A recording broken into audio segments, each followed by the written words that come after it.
You know, all of a sudden you're watching a video and then a shocking picture comes out of nowhere.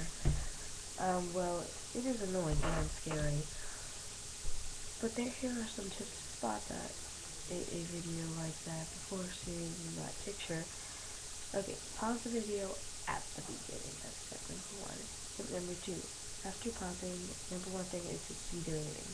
If it is low, it gives you an idea. If the rating is disabled, go to step 3. And here is step 3. Step 3. Check the comments. If it says like, you stupid, then it gives you an idea. Number 4. If both of these are disabled, check the time of how long the video is. If it is a slideshow, pause it and skim through the video to see if there are pictures. That is it. Goodbye.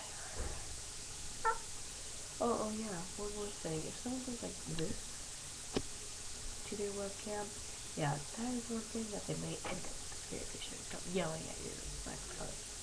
Okay. Please subscribe and invite.